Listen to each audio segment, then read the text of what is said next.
Good afternoon, everyone, and welcome to the International Peace Institute. My name is Arthur Butelis. I'm the director of the Brian Arkwright Center for Peace Operations here at IPI.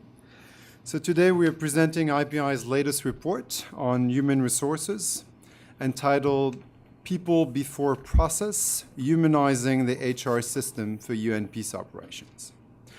This policy paper is part of our series on field support, supported by friends under the New Issues Observatory as well as other donors, under which we already covered issues of logistics, support partnerships, medical support in high-risk environments, multinational rotation contributions, and we have another paper on aviation coming out next week.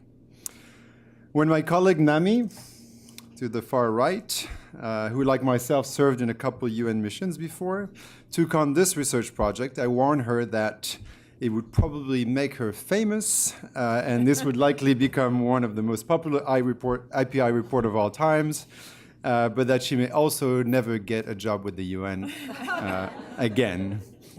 She decided to bravely take on the task anyways, and she did it well. Mr. Brahimi famously said that, I quote, "There is no substitute for getting the right people into the right job at the right time and only for the time that is necessary." And the report presented today notes that despite multiple attempts at organizational reform, UNHR processes remain opaque, lengthy, and largely inefficient. There is also little understanding and familiarity with what seems to be a very technical issue, out of reach for non-HR experts. Hopefully, Nami's report will help all the non-experts among us better understand this important issue. And the large audience today here in New York and watching us via the webcast is a testimony to how much interest there is for this issue. This is also a very timely report as member states consider the report of the Secretary General on Management Reform, which just came out. And proposes to, I quote, streamline and simplify human resources rules, processes, and procedures to ensure timely recruitment, deployment, and staff development with clear delegation of authority to managers together with clear rules of accountability. All the right ideas, but we will hear from our panelists today what it will take to make it happen and maybe why it did not happen before. So we will first hear from Dr. Namidi Radza, postdoctoral fellow at IPI and author of the report, who will present the main findings of her research. But I encourage you to all read the full report, which is, there are copies available outside if you don't have it yet. She interviewed many for this report, both in New York, as well as in field mission, and there are some good quotes in there, anonymous, of course. Then we will hear from Mrs. Shaya Kapilashwamy, who's the Director of Field Support Division at the Department of Field Support of the United Nations. Then to my left, Mrs. Sherith Norman, Minister Counselor for UN Management and Reform at the United States Mission to the UN. And last but not least, Fabrizio Hochschild, Assistant Secretary General for Strategic Coordination at the Executive Office of the Secretary General, who also once held Shaya's position as Director of Field Support.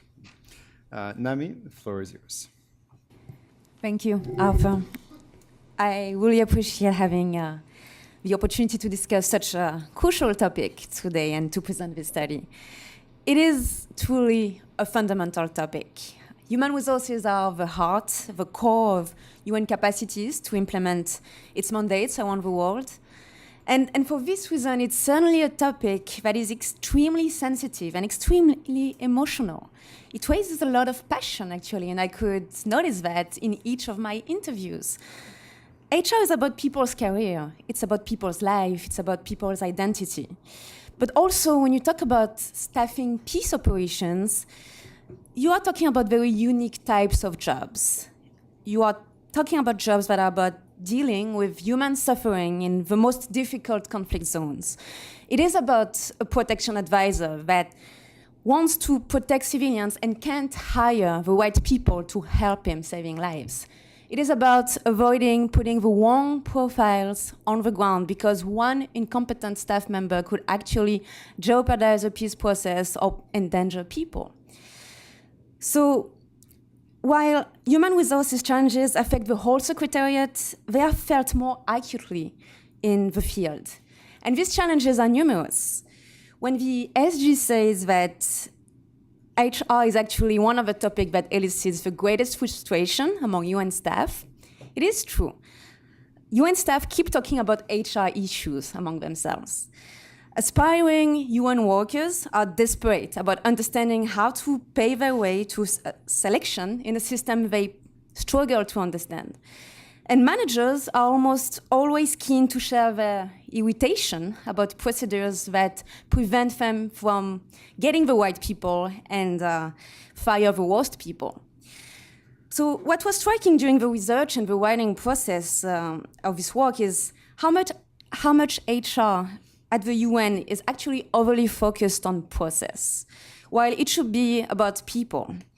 After having interviewed dozens of people, having lost myself in all the HR administrative instructions also and all the policies, I realized that what's at stake is this balance between process and people.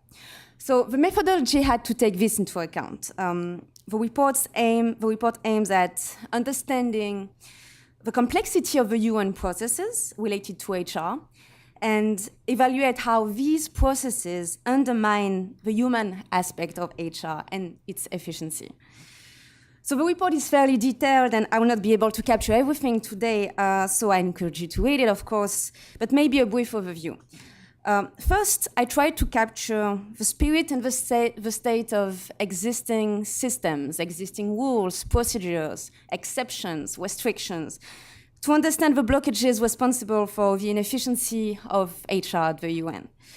And to that end, I actually first reviewed past reforms, which had, of course, positive effects, but also had important limitations, especially for field missions, because they were not always adapted to field needs.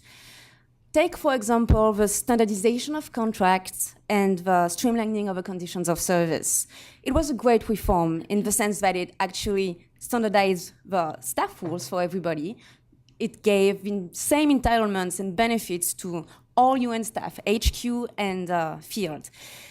But at the same time, it actually led to the standardized system. And a standardized system is not always the best thing when you actually have very specific needs in the field where actually you have to deal with urgent emergency requests. For example, if you take the fact that recruitment is location specific for all UN staff, it means that when you recruit somebody, he is assigned to a specific daily station. He will be assigned to Bangui in the Central African Republic.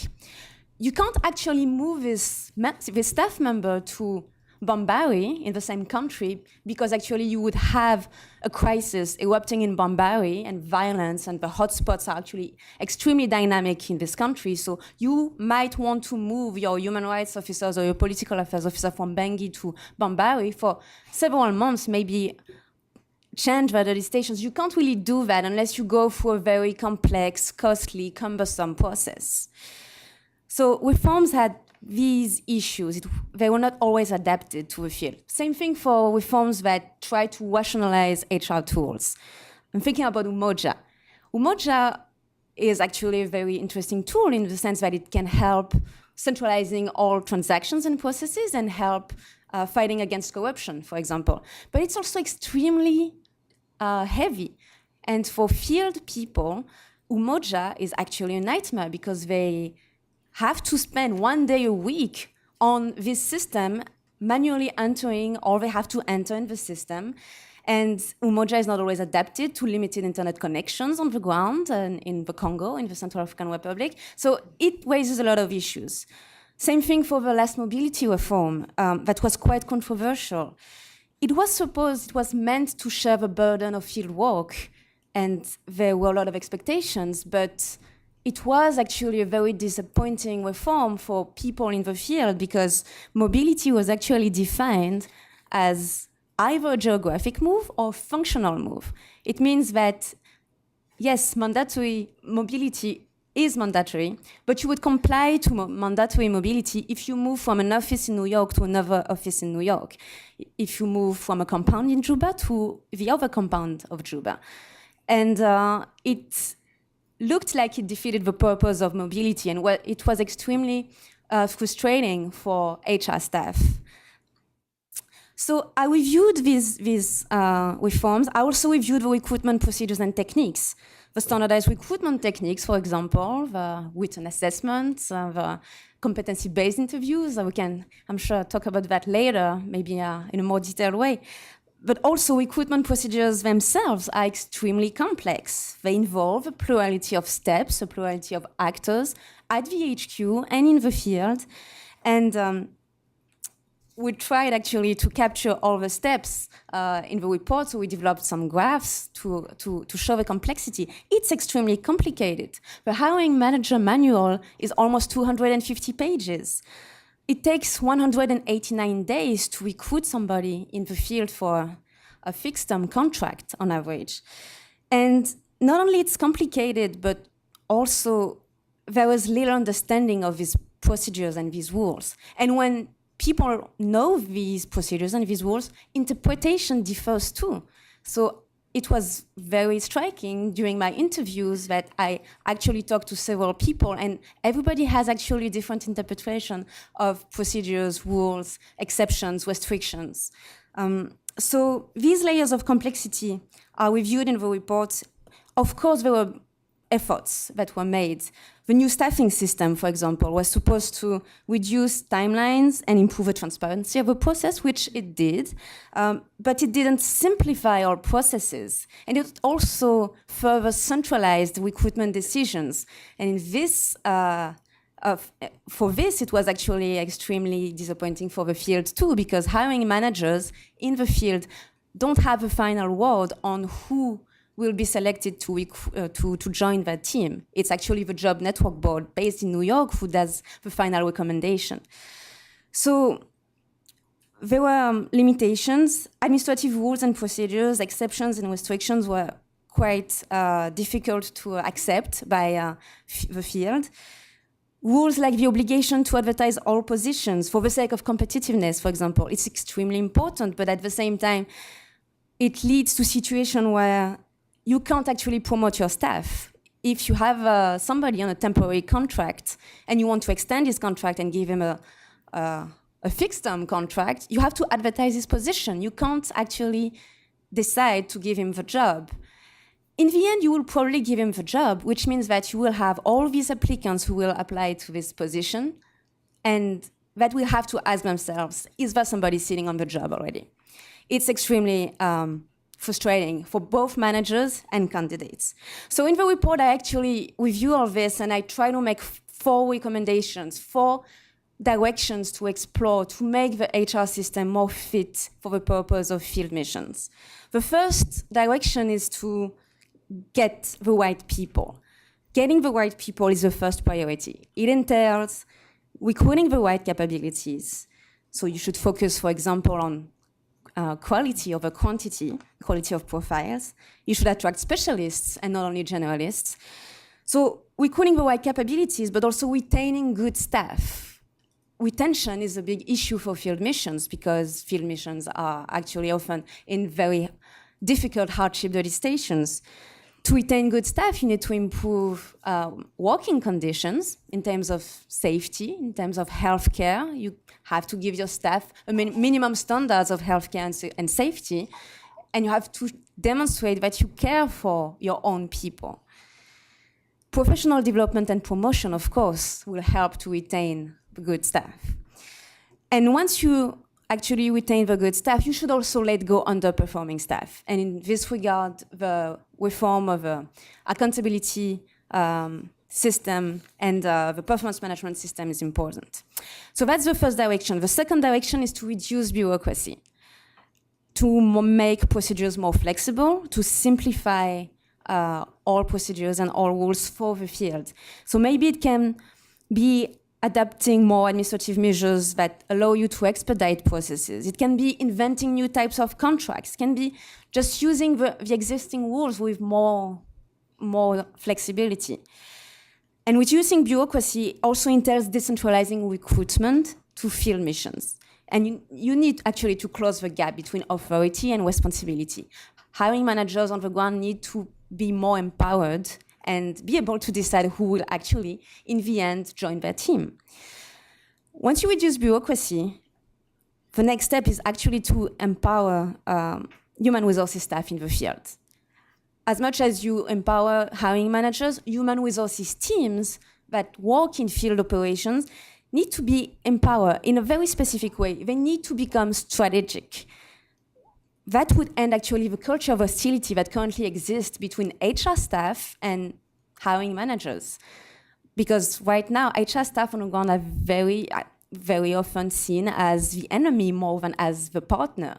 And they are seen as focusing on clerical duties and the compliance of rules and the respect of procedures, while they should actually help the mission to find solutions and to understand rules and procedures to better play with them. The last direction is to depoliticize human resources. HR at the UN is extremely and inherently political. From the management of a mission staffing table to HR policies, HR negotiated at the Fifth Committee of the General Assembly. Member states actually negotiate each post in peacekeeping missions, which leads to the worst kind of micromanagement that you can imagine. The UN is actually considered very often as a job fair for member states, and HR itself is seen as an object of political bargain for political gains. This needs to end, and for the Secretariat, it's very difficult to pursue reforms in this politicized framework. It's been an exhausting exercise, and it has led to a real fatigue within the Department of Field Support, within the HR experts that can identify the problems and maybe also identify the solutions that need to be put in place, but are always afraid that member states will block everything or change their proposal, like it happened with the mobility reform. And in the end, the final reform that you get is very different than the one you actually wanted to initiate. So for all these directions, getting the right people, reducing bureaucracy, empowering HR staff in the field, depoliticizing HR, a wide range of processes are involved, and changes need to happen at three levels: political level, organizational level, and cultural level. Of course, political level can be handled by member states, who should refrain from micromanaging HR at the UN, for example. Organizational change will be handled by the Secretariat, that needs to refine its processes, needs to reimagine how to make procedures more adapted to field missions. And on the cultural level, cultural change can actually be initiated by VSG himself. He needs to promote a different vision, and in this regard, the efforts to reform the HR system are very welcome. But I think in any case, whatever reform comes out of the efforts that are currently initiated, people will need to be put before processes. And I will just stop here, Arthur.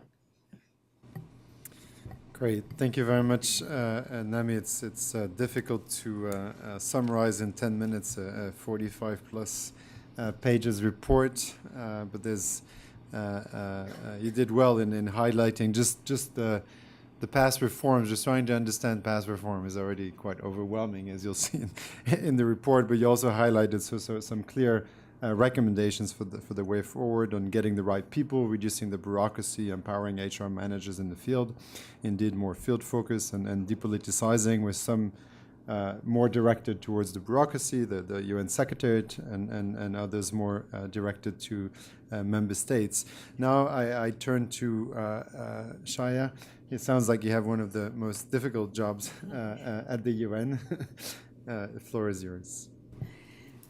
Thank you. Thank you to IPI and NAMI for this very well-researched, rounded report and hosting the event. I'm very proud today to represent the UN Secretariat, Department of Field Support, and the Field Personnel Division here today. The report attempts to capture the most important aspects of UN's human resource management, but it's certainly very difficult to summarize all the complexities and challenges that we've had over the past years. There's been a lot of soul searching on how to improve HR in the UN for a long time. I think you've done a good job summarizing that. And there is ambition within the Secretariat to continue to improve. There have been a number of attempts, renewed and vigorous efforts over the last 2 or 3 years, starting with the Hippo report, and most recently the SG's report that was published on management reform. I've been in the UN 3 years, and I do think I have a tough job, but a very rewarding one, because I focus on the field and the staff members in the field. And I think it's important for us to always get an external perspective, and I think that this is what the IPI report helps us with. I think many of the things that are highlighted complement the SG's report that was recently published. And it's important to note that the SG, the various division department heads, have already started on a number of reforms that are within the SG's authority. And there's certainly others that we have to garner member state support for. And the SG will be doing that over the coming months. There are a number of themes that have been identified. These are not new. We have talked about things such as reducing the bureaucracy, simplifying administrative HR rules and regulations, decentralizing and empowering managers in the field, improving recruitment, the importance of staff and staff well-being, fixing the performance management system, building trust to allow for more flexibility, and strengthening the role of HR teams on the ground. I also think what the Secretariat needs to do is to look at a way to differentiate between stable operations that exist in headquarters, duty stations, and the dynamic, volatile operations that exist in peacekeeping operations. I like the title of this report, People Before Process, Humanizing the HR System for UN Operations. Of course, HR departments have to be about having the knowledge, having the rules and regulations, having the policies in place. But I do think that HR has a very important role in ensuring that the organization has a culture that it aspires to, that empowers staff and empowers managers, and it ensures that it continues to inspire to the organizational culture all of the staff that is part of the organization. In peacekeeping operations, my stats might be a little bit old, we have about 23,000 civilian staff, about 8,000 international and 14,000 national staff from 164 countries. You can imagine how difficult it is with the diversity that we have to find one common set of rules, regulations that will work for everyone. So we have to look at how we can differentiate to ensure that we are meeting our objectives in HR, but we're also meeting the needs of our operations and the diversity of our staff. The civilian staff members work in the most remote, difficult, and dangerous places. And we need HR, of course, to be about the rules and regulations, but we also need HR to foster a culture of a service delivery attitude and ensure that we are not just about control and a control mechanism. We have to look at HR as a strategic partner that is involved in the decisions of the organization and moving the organization forward in the reforms that we want. Naomi gave a couple of good examples, and just to reiterate those, we've had a number of missions with mandates, often called the Christmas tree mandates, that are approved. And the concept of operation on the ground tends to be flexible, tends to change with the host country requirements, with the political dynamics that are on the field. So we do need some flexibility. The example of the national staff is a very good one. We just recently had that in the Congo, where we needed to move staff from operations in the west to the east. But given some of our processes, it is difficult to do that. So we need to look at a different way to enable our senior leaders on the ground to do that. And we need our member states to realize the difficult operations on the ground and to help us find the right flexibility. We talk about HR and field operations. We also need to keep in mind that we're about staff members' health and well-being at the end. Again, the challenges in the field include the remote and harsh working conditions, often a lack of hard wall accommodations, water and sanitation, non-family duty stations that often weigh heavy for the international staff who are away from family, increased security risks and hostile working environments. With the recent downsizings, there is a looming uncertainty of jobs and job security. And we need to keep in mind that staff are looking to the SG and to the member states to help them find their purpose and help them find the empowerment that they need. There have been a number of measures that the Secretary General has taken over the last few years on this whole idea of staff well-being. The first one is the designation of a proponent office within the UN Secretariat that would provide guidance and leadership, serving as the owner of staff welfare and being. There is a duty of care working group that is looking at things, the very important things of staff mental health and well-being, that is looking at minimum standards of accommodations and changing standards, that is looking at the security and our duty of care to our international and national staff, and mandatory training for resilience and operational resilience in crisis situations. I would be remiss if I took the floor and I didn't speak about gender. I know the report wasn't specifically focused on that, but of course I would like to say that with the SG's report on gender parity, with the very ambitious goal of reaching the gender parity by 2030, we have a lot of work ahead of us in the Secretariat, but particularly in field missions. For field missions, this has been a challenging goal. We have been around 20 to 26% over a number of years, despite the many efforts that we have tried. The transition to multidimensional peacekeeping with the protection of civilians as a mandate, we have to look at how we increase the number of women staff, how we retain women staff. It's not just a question of doing the right thing, but it's our operational necessity.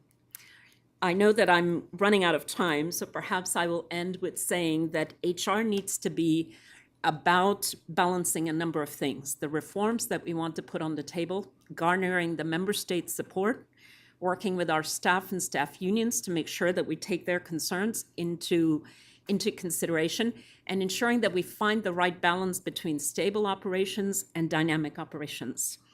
Thank you for giving me an opportunity to speak on this important topic, and thanks to NAMI for all the research. Thank you very much, Shaya, and thank you for the kind words about the report and IPI. Yeah, we try that our research is not only a collective psychotherapy. We hopefully we can also say things that maybe sometimes the system itself can't directly say. You emphasize the importance of HR in the culture of the organization and empowering the staff and you know, put the emphasis indeed on the field realities of HR. And thank you also for raising the issue of gender, which of course is essential with ambitious objectives. Now I will turn to representative member states. We heard already from Nami and Shaya the importance of thinking both of what is under the purview of the Secretary General, but also what requires member states' support and engagement. And Sharif, you shared that you were just coming straight from the fifth committee this morning. So please. Thank you, Arthur, and thank you very much for the invitation to join this important panel, and for Naomi for your excellent work. I think I'll join others by congratulating you for the report. And it's very timely as we consider these things, and especially in light of the Secretary General's reforms that he's put on the table. UN human resource management is a complex and highly technical, and unfortunately, as others have said, deeply political area that has been the focus of repeated effort of reform with mixed success over the years. And this has already been mentioned with the Fifth Committee and in other areas.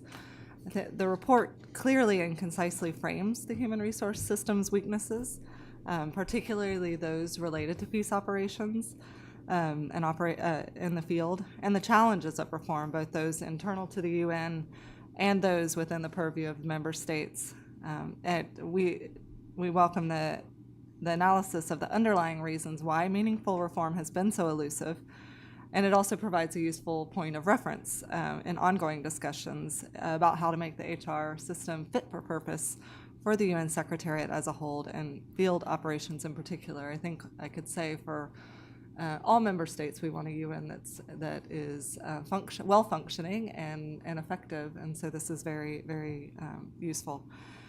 Secretary General Guterres has stressed the need to simplify human resources as part of his broader management reform agenda, and has consistently emphasized that management reform is inseparable from his reform of the UN peace and security architecture.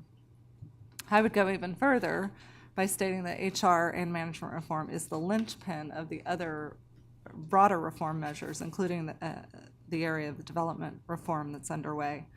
The Secretary General's report on management reform, which is based on the recommendations of an high-level internal review team, and which the Fifth Committee will consider this fall, was just released this past week.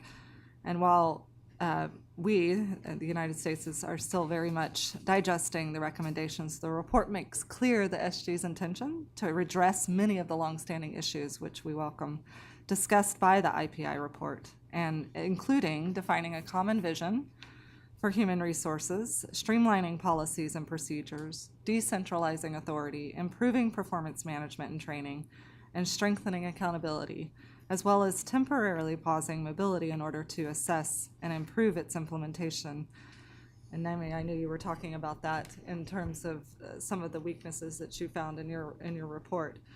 For these reforms to be successful and to ensure that the UN is able to attract the right people with the right skills at the right place and time, to maintain, develop, and promote high performers and address underperformance, and to do so in a manner that is transparent and accountable, will require, as the report notes, balancing efficiency and competitiveness, control and flexibility, standardization and tailored responses, centralization and decentralization.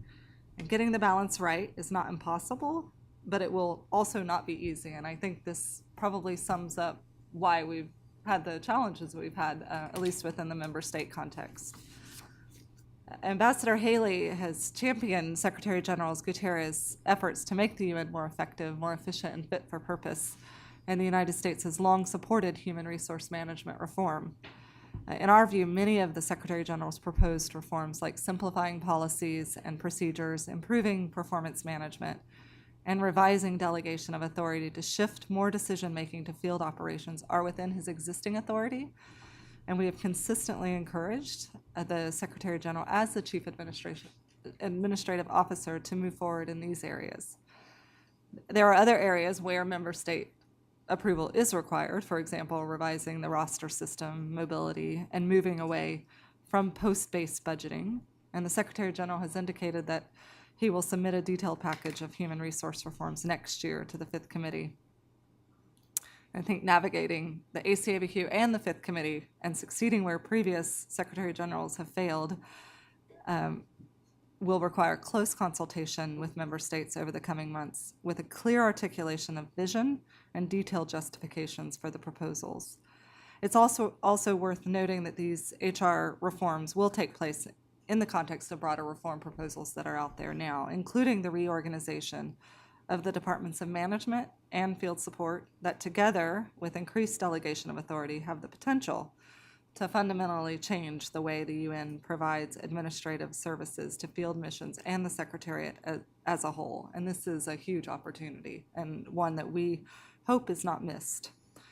Transitioning the Department of Field Support to a department that operationally supports the entire Secretariat and the Department of Management to a department vested with strategic policy must be done in a way that enables field operations, making the policies and procedures of the entire organization more responsible, more flexible, more risk tolerant, while at the same time maintaining appropriate levels of accountability and controls in order to address the unique requirements of the field. And I think that's the crux of what this discussion seeks to address.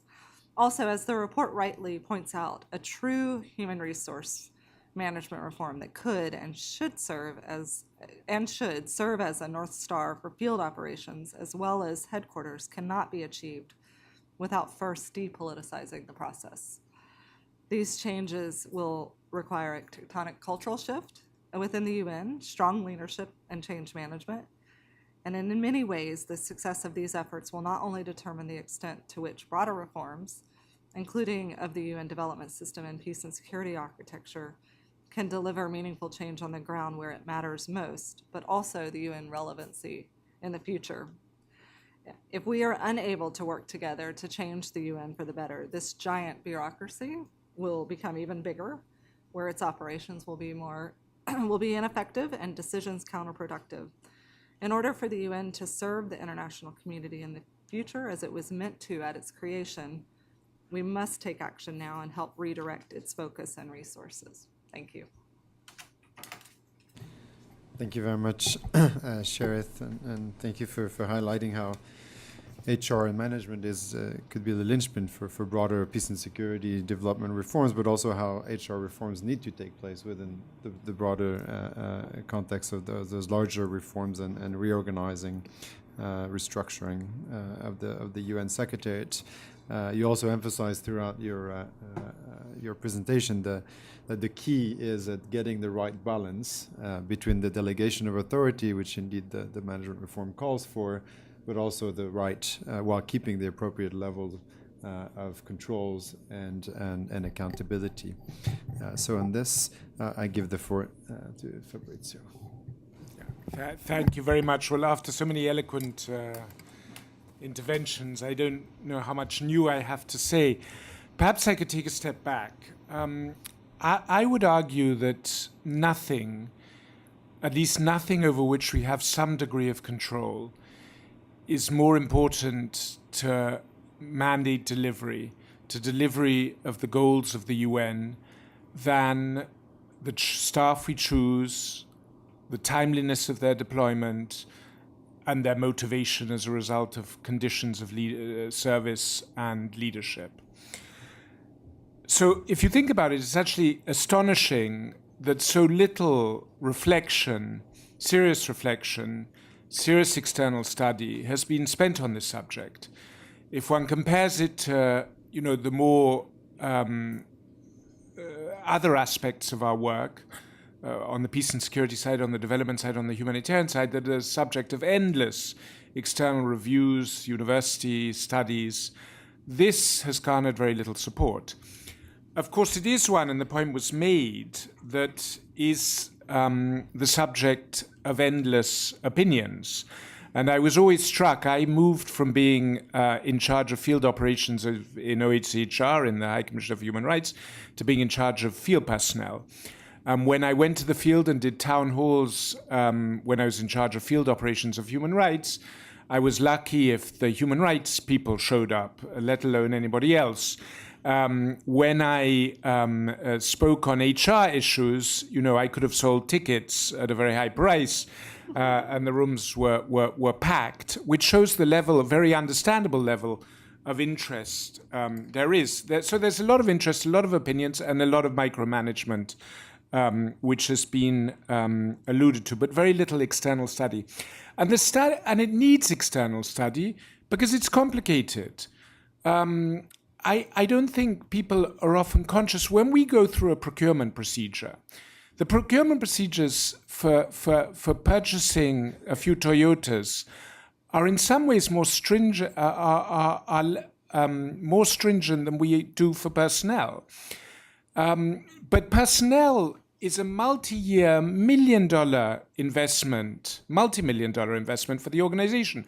And given that in the UN it's virtually impossible to separate staff, any hiring is a lifetime commitment of the organization to an individual at a huge cost, a huge financial cost, and when you get the decision wrong, a huge cost to the reputation of the organization, to the motivation of the team, and to the welfare of those whom the UN is meant to serve. So that the subject should deserve greater scrutiny, that it should deserve being treated with a degree of seriousness, I think, is more than merited. I think the other aspect that people are not always aware of is the huge interest there is in working for the UN. I was told by a friend recently that they applied for P3. The P3 had well over 1,000 applicants, and apparently that's not unusual, at least for headquarters positions. Now, the temptation of many managers, in light of an overwhelming number of applicants, a system that doesn't work very well with the screening, is simply to go for the people they know and they like and they have good experiences with. Now, apart from that being grossly unfair to the people who they might not happen to know, apart from it being a fairly arbitrary way of finding the best candidate, it also has the disadvantage that whoever comes after that particular manager may not have the same opinion, and rarely do. And one often sees that, one leaders or one SRSG's star performers are the next SRSG's poorest performers. So you need a proper system. You need a system that works. You need a system that does justice to what the UN is committing itself to in hiring, even if 1 year, what turns out often to be a lifelong commitment. But we need to do this with much more study. And I would like to congratulate IPI and Namia in particular for trying to approach this in a more serious way. And I hope this will spurn other studies.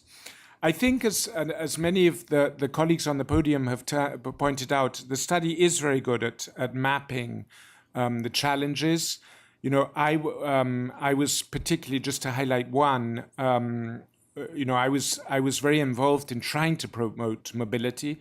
I think the lack of mobility in the Secretariat is nothing short of scandalous. I don't think there's any other international entity that allows people to stay 12 years on end in Iraq, in Kabul, that makes zero effort to try and move people around, that basically gives people ownership of their posts with all the disadvantages that entails. And I do think the mobility framework that came out, and it's probably a classical case study in how a good idea through an inadequate process turned into something that was completely counterproductive. I think the mobility framework that came out, many feel was a betrayal of the original idea. And I think the Secretary General decision, or on the basis of recommendation of staff and managers alike, to pause its implementation pending reflection, is a very wise one. But I think the report is very good in mapping the challenges. It's also very good at making the point that we take an area that is highly technical, that is where there is a great deal external to the UN of experience and positive practice, and we make it a political process.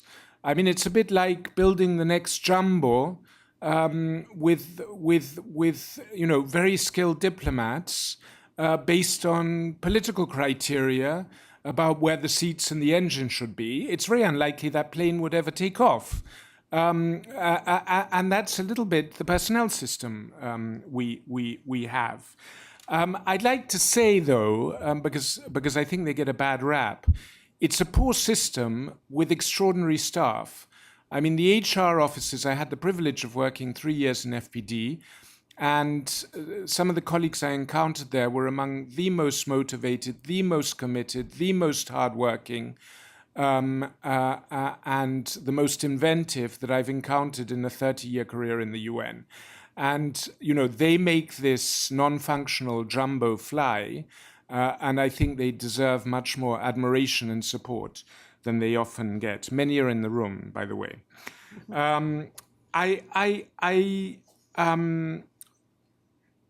I think the SG and the reference has been made to his report on management. If you look at the recommendations on personnel, they chime very well with this report. Much is about simplification, much is about delegation of authority, much is about addressing the key pain points of separation and recruitment, and much is about a greater field focus. I think the SG adds 2 points which are key, which and this is the one weakness I would highlight in the report, in what I think otherwise is an excellent report, or maybe weakness is unfair. Maybe it's just something that the report didn't cover. But it is covered by the SG report, and I think equally important, and that is the issue that was already alluded to by Chaya of gender parity. And I would add to that the issue of regional representation. I mean, the UN, to be credible to be member states, to be close to we the peoples, has to reflect we the member states in terms of its composition, and has to reflect we the peoples. And while we have an overpreponderance of some people from some regions and a chronic lack of women in the UN, we're not doing a very good job in that regard. So there's a lot more emphasis on those two aspects in the SG's reform proposal. But otherwise, I think the direction of where we need to go is well aligned. And of course, the direction we need to go in, simplification, delegation of authority, due process, but processes that don't become an end in themselves and a cause of endless delays. I don't think there's much disagreement on the process, on the direction. I think where we always seem to get into trouble is when we try to translate that into change. And there we get back to the issue of politicization and political will. And we hope that the momentum through studies such as this will help build the political momentum that will be absolutely key to getting the UN to perform better as a result of having better HR policies, which is so critical to the survival and the impact of the institution. Thank you. Well, thank you very much, Fabrizio. Maybe we should have indeed monetized that study and make it for sale. And I'm sure it would do well. It even tells you how to succeed in the competency-based interviews if you're still struggling on that. More seriously, a lot of good ideas. I think we've heard also from other panelists who don't always necessarily translate into real reforms, but I think it's hopeful to hear that the management reform proposals indeed match or potentially address some of the shortcomings highlighted in the report. And to the 2 points that you suggested we add, I should say on gender parity, we hope to actually do more specific work on gender parity and peace operations, and our colleague Sarah Taylor, who's our WPS expert at IPI, already has planned on this. Regional representation, I think it's mentioned, but there could also be more work indeed, including the language aspect, multilingualism, of course. So now I'm sure there are plenty of questions, or at least there will be plenty of opinions, as you suggested. If you have opinions, you're welcome to raise them, but please keep them short.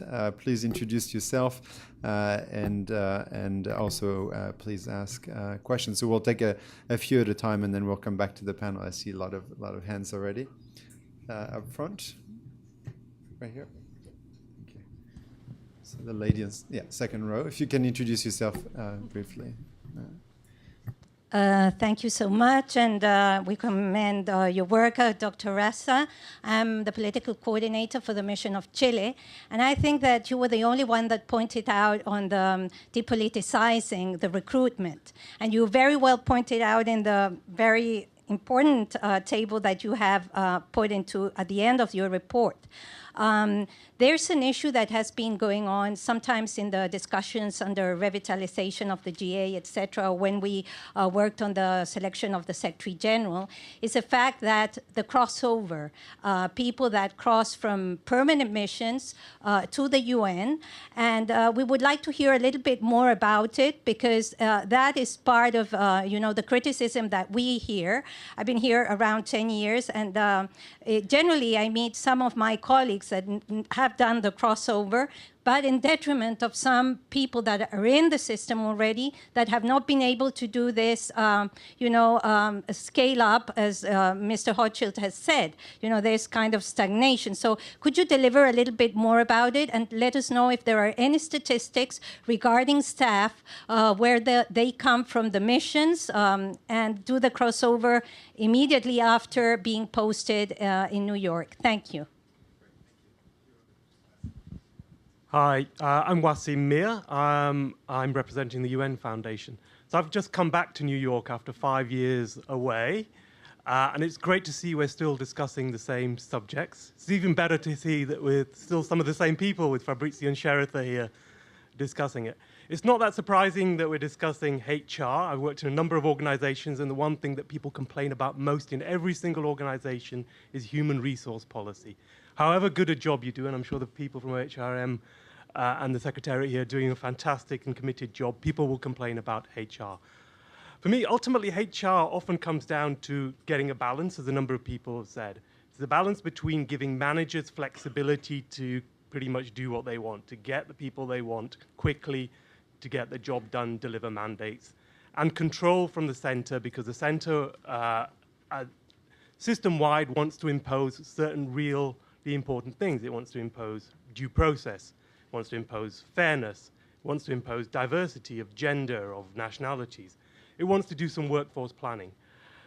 And getting that balance right never works in any organization. Now, I think what I hear from the panel is that the Secretariat, Secretary General perhaps wants to move more towards decentralization, more towards giving managers flexibility. But at the same time, the Secretary General's pushing for something that requires perhaps more centralization, which is a big push on gender and diversity. So I'd welcome thoughts on how the panel sees that balance. Great, thank you. If you want to, Carol. Thank you. My name is Carole Maisonneuve. I work in the Office of the Undersecretary General in DG ACM, Department for General Assembly and Conference Management. And my USG happens to be the coordinator for multilingualism, so thank you, Arthur, for mentioning that. I just want to congratulate the author and all the interviewers and people interviewed as well for their contribution to this report, which is very comprehensive. And because you touched upon multilingualism, I just would like to ask you that question.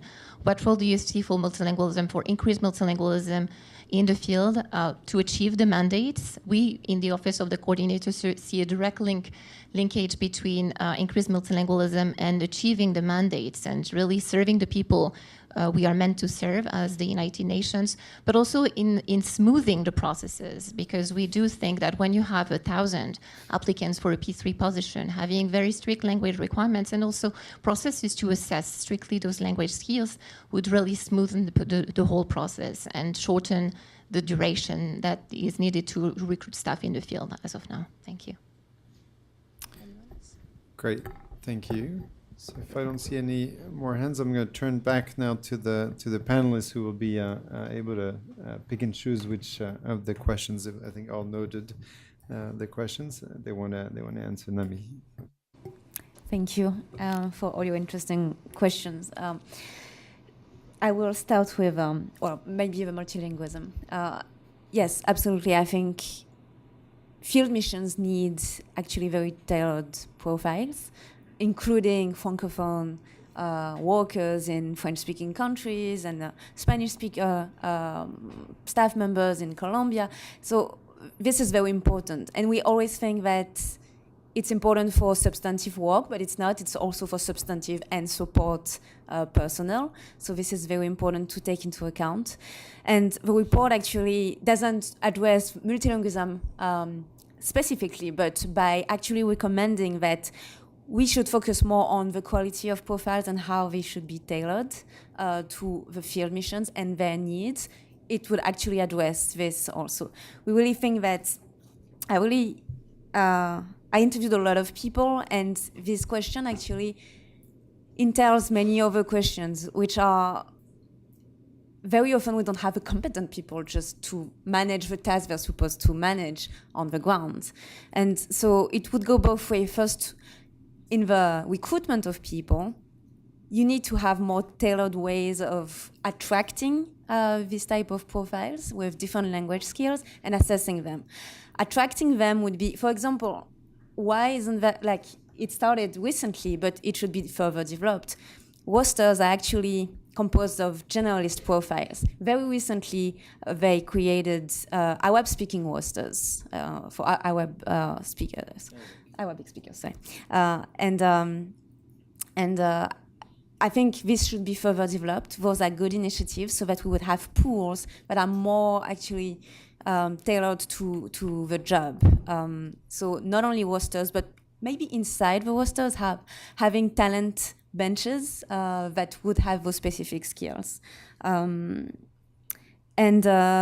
course, I think the assessment issue is very important.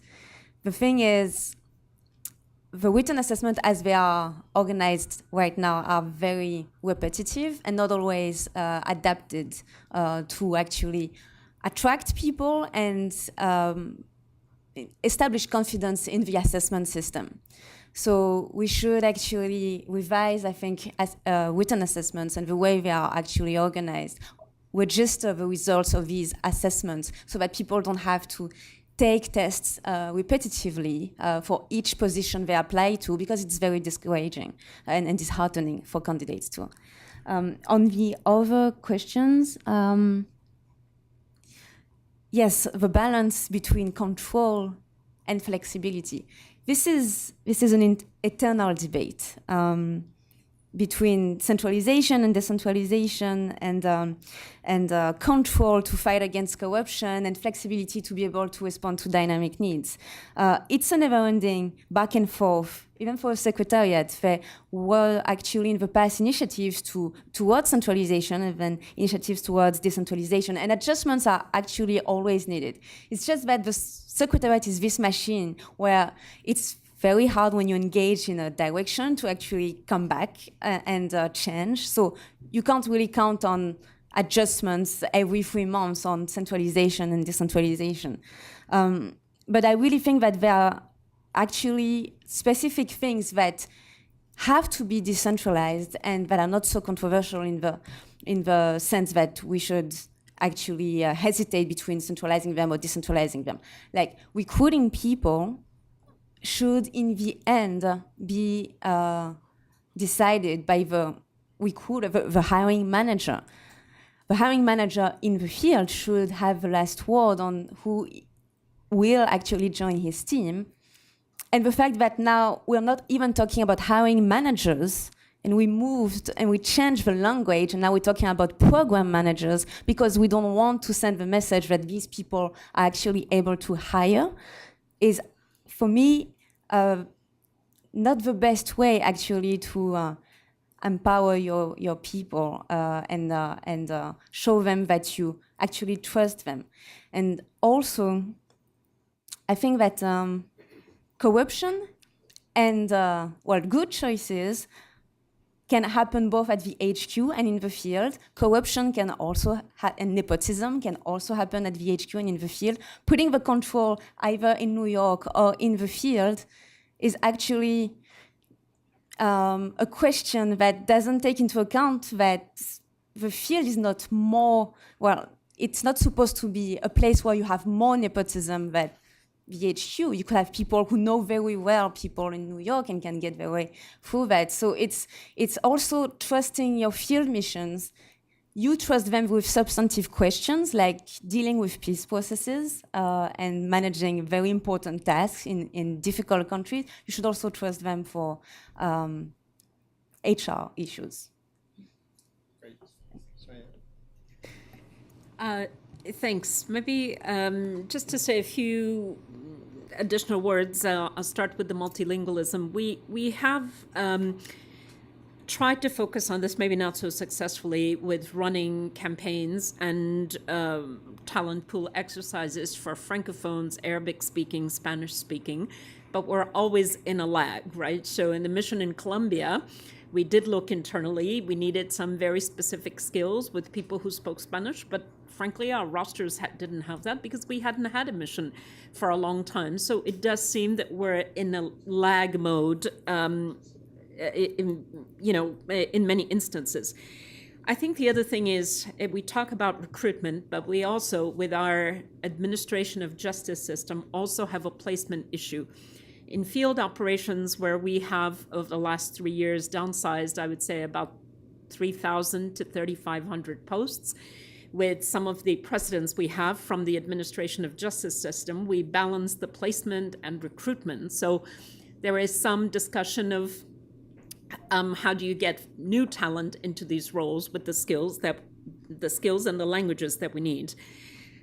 On HR and HR being, a difficult job in organizations, it is, because human resources is about the staff. It is about the benefits, entitlements, career development. It's very personal to every single person in the organization. It doesn't matter what function you perform. So I do think HR is tough to get right in not just the UN, but in many other organizations.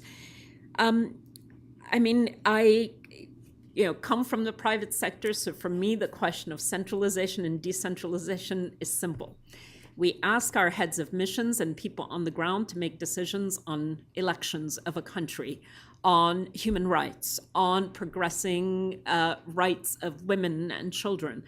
And these are the same people that we say, okay, you cannot recruit, it needs to be done centrally, or you cannot put policies and processes in place that work for the situation. So for me, the central role is to create the framework and to empower and to build the capacity and to hold people accountable. And holding people accountable doesn't always have a punitive aspect to it. Sometimes it means supporting people in the difficult decisions they need to make with the circumstances that they're facing at the time, right? So I think this question of centralization and decentralization is something we wrestle with, and it is difficult, but I think we need to find the right balance. That's the challenge for the UN going forward. On the politicizing of the recruitments, unfortunately, I don't have stats, but I can tell you that for the field, at least in the role, as long as I have been in, yes, perhaps at the head of mission, the deputy head of mission, and maybe Fabrizio can speak more to this, there are aspects of looking at gender, geographic distribution, what makes sense with the politics of the host country. I can tell you that we struggle to fill many of the P3, P4, P5, D1, D2 roles in hardship duty stations. These are not easy jobs. They are in difficult duty stations and often calling for resilience.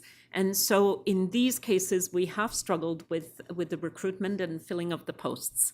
Maybe I'll stop there and let other colleagues chime in. I think I'll focus on the question that Wasim had about the balance between centralization and decentralization and how we view it, but also within our own system it's based. I think, and it also the relationship of the member states. Oh, sorry, thank you. And that is, accountability definitely is very key, and it can happen on both ends. So Chaya basically said that you set the standards, and then managers are held to account. And those standards could include gender, geographical distribution, a whole range of things.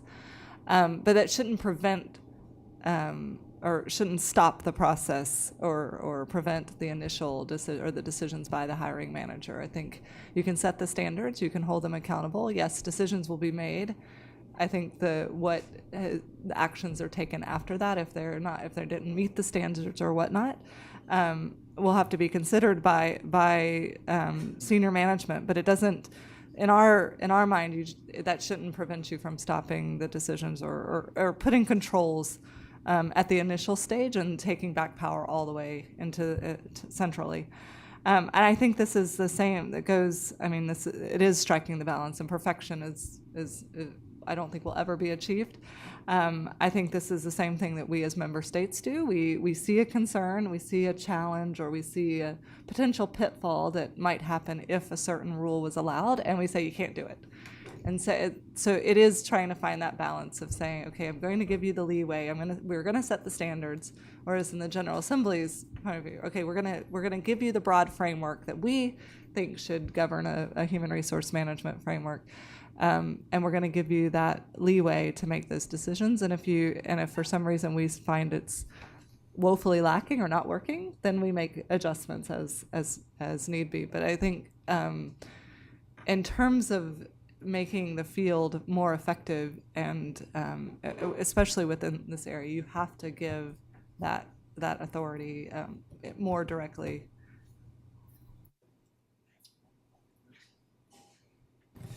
All right, so I'm coming back to the audience now. If you have a last round of questions. Yes, sir. And Amina. Thank you. My name is Shahid Hussain, and I'm a UN retiree of some years, presently engaged in advising the UN Office for South-South Cooperation in their work. Many years ago, during my student days, a professor at my college in Oxford used to weigh the theses for doctoral degrees. And if the thesis, in terms of its reams of work, weighed more than a pound, he used to make up his mind in favor of the candidate. That if somebody can write that much, certainly there must be something in him to merit the degree of Doctors of Law. I'm very sorry that I did not have access to this report until now. So I'm not going to wait, but I'm certainly going to read it, so cover to cover. And if I have any comments at that stage, somehow I'll try and see whether they can be shared. Mr. Chairman, very quickly, in my career with the UN, I did not spend as long a time as Ms. Kapilashami has done, 3 years. I spent only 53 years under one context or another. At one point, I was the chairman of UNDP Staff Council at the global level. And I think Ms. Kapilashami will like this. I was also chairman of AFIC's Interagency Standing Committee on Field Matters. The point was made a moment over here by a distinguished representative from the, I think, UN Foundation, that some of the questions that have come out in your presentation were being raised 5 years ago. 55 years ago, Hugh Keenley-Syed, the then Director General of United Nations Technical Assistance Administration, there used to be that position here, had written a prize-winning article which was published by Chatham House, Field Administration in the United Nations System. Several of the issues that were raised today are reflected in that also. And so that should lead us to the conclusion, by their experience itself, that here we are dealing with the situation that always comes at the intersection of economic, social, cultural, political, and organizational transformations. And that will continue from here to eternity. Yes, we will find solutions through meetings of minds, through experiences and so forth, to issues that are being experienced or that were experienced yesterday. But there will always be issues in the future that will be the result of societal dynamism. And therefore we should be prepared to continue to keep our ears and eyes open for issues of the kind that have been discussed and debated, and to ensure that we keep alive and don't put our faces away from the realization that those particular issues in different shapes or forms will continue to arise, and we'll have to continue to find solutions and continue to have advisors, writers, report writers, and so forth to provide us with material such as we have today. Thank you. Thank you, sir. We look forward to your feedback on the report. I mean, Thank you. Hi, thank you so much. My name is Shohra. I'm a statistician working in FPD. I just have a question. I wanted to know whether there's been any analysis behind the conclusions in this report, because what I hope to see in this report was some graphs and correlations and analysis, but maybe I just had a quick look. Maybe I'm just missing something. What I mean is, when we judge the UN, I guess in this sort of analysis, you need to benchmark to something, right? But I don't see any other organization that is very similar to the UN in terms of mandate or the operations. And the other question is, when we are, for instance, I just quote from the report, when we are saying that the HR procedure in OHRM makes HR less effective, what is our basis for this sort of statements? Are we comparing to the previous HR policies in the UN, or are we doing benchmarks against some private sector or other international organizations? Thank you so much. thank you. And Marco, one last question. Up here on the left. Marco. Hi, the name is Marco Donati. I work at DPKO.